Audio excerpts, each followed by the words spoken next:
Hey foodies, hi, I hope you're all doing well. Today I'm going to explain to you all about the baking, the findings that I have found out in the past few years, how it is, what is the error that I have done, and I have landed up into a lot of problems. My cakes initially were black, they were burnt, unbearable. I have given up on baking for some years. I left. I said it's not my forte and I left. But again, I tried. Many a times I have burnt cakes because I didn't know how to set the temperature. So that is why in my previous episode I have very clearly explained to you how the temperature is important for baking. So one of the reason that if you don't have a proper temperature set for oven, then it's very difficult to bake a good cake. So the ingredients always, if you are going to take, it should be good quality of the ingredients like baking soda, baking powder and yeast. You should have an eye on your expiry date for the item. If you are using an item which is expired, it will not give you the results like what is needed, and especially on the baking soda and on the yeast. The yeast will not rise at all. The items that you are taking for baking should be room temperature. Like for example, egg, butter. Butter we use unsalted always, and the egg should be room temperature. Unless and until told for cold, don't take everything at the room temperature, and do not melt the butter like watery, like melted butter in the sense it should be just mixable, like it's not like hard ones where you take when you want to mix the sugar and the butter, that it's like a rock. It should not be like that. It should mix well. Like, how can I explain to you? It should be like garlic paste, like, or a mayonnaise, like it should look. It should be, that is the consistency of the butter. Now while you're using the yeast, the temperature of the yeast should be, if you keep the water to, if you touch a drop of water into your wrist here, you should be able to bear it.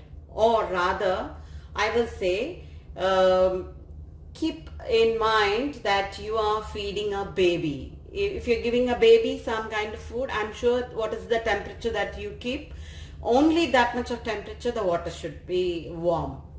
If you overpour the hot boiling water into the yeast will not at all grow. Yeast will die. And if you are going to make a pizza dough, or you're going to make a bun, they will not be fluffy, and they will be like a stone, like a hard piece of stone where you can hit someone with that.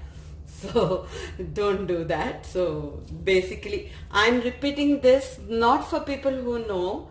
There are, like, I know when I was a beginner, I have really struggled because I never got proper support at that time. I've learned it on my own with my own experiences. So that is why I am telling you, I'm not a big pro or something on baking now, that but still my experience, I am sharing it with you all so that you all don't get into such kind of a problem. So the yeast part is done, and the level of the ingredients, whenever you measure, when you take an empty measurement cup, you just shake it like this, and always the measurement is, sorry, I have not taken a knife. You can take a fork or the knife. See, this is the proper measurement. Do not keep this level high, and you cannot call it as a half cup.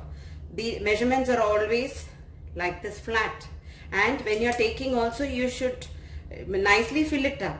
Sometimes there are air pockets here and there, and if you just fill like this and you just take, the air pockets are here, and it matters a lot for the cake. So do not do that. This is how measurements for flour is taken, for butter is taken, water, milk, everything. There's no heap measurements like this up to this level, like, okay, oh, a half cup, let me put another little more, make it this heap and do it. No, that way it will not work.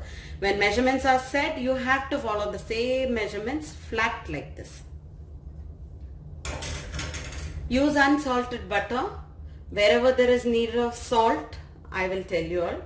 And also one more thing, when you are baking a cake, when I say 8-inch cake, please, cake tin, you have to take an 8-inch cake tin.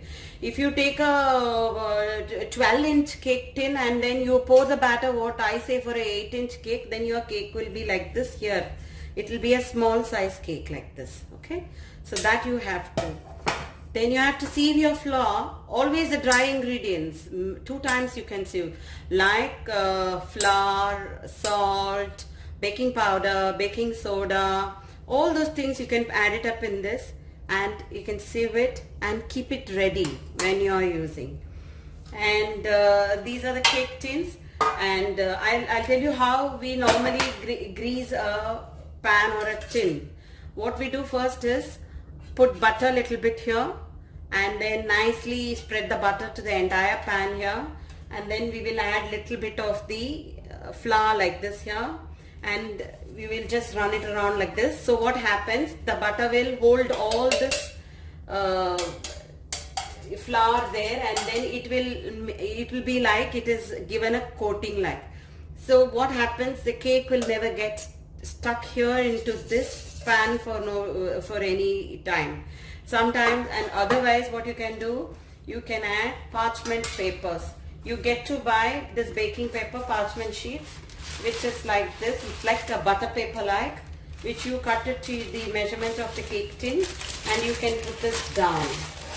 And as I said, when you are adding egg to the dish, for example, we have put in a bowl sugar, and we have put butter, and we have mixed it very well, fine.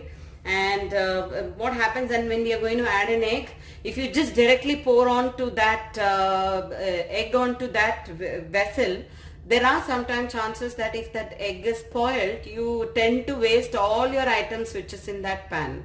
So what I suggest is always break the egg into another bowl and keep. Look if the egg has got good quality, and then you can add. And we will start with a very basic cake. I will not go into the icing part now.